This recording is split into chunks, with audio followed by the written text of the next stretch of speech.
मनीष के पास चलते हैं जो कि इस वक्त इजराइल में है। और मनीष, हमारे साथ जो सैयद साहब जुड़े थे उन्होंने साफ तौर पर कहा एक बड़ा ऑपरेशन चलाया जा रहा है ईरान की तरफ से और ये खुलकर जंग ईरान वर्सेस अमेरिका आ चुकी है। लेकिन अगर आप ताज़ा सूरत हाल बताएं इस वक्त क्या हो रहा है इजराइल में, क्योंकि जंग का मैदान बना हुआ है और कई जगह बर्बादी हुई है।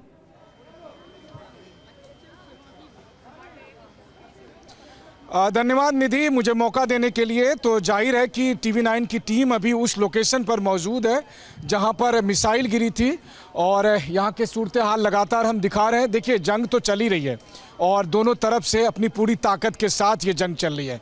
बस अंतर ये है कि पिछले कुछ घंटे में जो सबसे बड़ा बदलाव है कि जो इजराइल अपने फाइटर जेट के जरिए लगातार ईरान के अलग अलग लोकेशन पर स्ट्राइक कर रहा था, अब उसे अमेरिका का साथ मिल गया है। और इसलिए कहते हैं ना कि एक और एक मिलकर कभी कभी दो नहीं बल्कि 11 हो जाते हैं।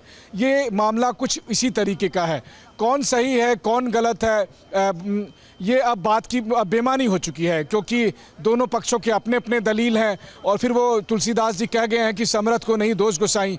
लेकिन हाँ, ये बात ज़रूर है कि हर जंग की कीमत आम आदमी भी चुकाता है और उसी में से एक लोकेशन ये भी है जहाँ पर अगर आप देखें तो अभी मुझे बताया गया कि इसके बिल्डिंग के पीछे वाली जो बिल्डिंग है वो ओल्ड एज होम था, वहाँ पर बुजुर्ग लोग रहते थे।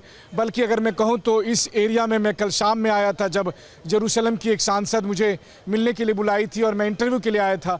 और यहाँ पर तब मैंने देखा था, बहुत खूबसूरत सा लोकेशन था, बहुत खूबसूरत सा एरिया। लेकिन अभी फ़िलहाल कम से कम 1 दर्जन से अधिक बड़ी बड़ी इमारतें यहाँ पर अलग तरह से डैमेज हुई है। इजरायली पुलिस के अधिकारी से जो मैंने बात की उनका कहना यह था कि चूँकि सायरन बज गए थे तो सायरन बजने की वजह से सभी लोग बॉम्ब शेल्टर में थे और इस वजह से किसी भी व्यक्ति के जान को कोई खतरा नहीं है, हर कोई सुरक्षित है। लेकिन हाँ, अगर आप कहें प्रॉपर्टी के हिसाब से तो बड़ी तबाही है।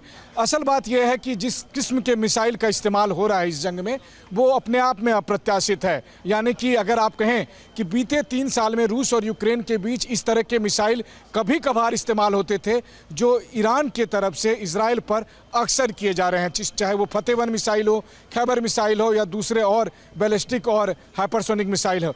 दूसरी तरफ अगर आप कहें इजराइल के लोगों से जब मैं बात कर रहा हूं, केवल अथॉरिटी से, सेना से नहीं बल्कि लोगों से भी बात कर रहा हूं, तो उन सब का भी कहना है कि सिचुएशन तो बहुत गंभीर है, हालत गंभीर है, उन्हें डर भी लगता है। लेकिन फिर वही वो मान कर चलते हैं, उनको लगता है कि इजराइल के अस्तित्व के लिए खतरा है, इसलिए ये जंग जारी रहेगी। लोग उसी हिसाब से खुद को तैयार कर रहे हैं, अपने को बचाने के लिए भी। हालत जाहिर है कि जंग में किसी मुल्क की हालत कैसी होती है। लेकिन हाँ, एक बात ज़रूर है कि इन तबाही की तस्वीरों के बीच में जो इजरायली अथॉरिटीज़ का भी कहना है और बहुत हद तक वो कन्विंसिंग भी है। मैंने खुद चूँकि आज मिसाइल के आने के बाद उसके इम्पैक्ट को भी देखा है, तो मैं एक बात कह सकता हूँ, 500 के करीब मिसाइलें हैं जो अभी तक ईरान ने 13 जून से अब तक दागी हैं।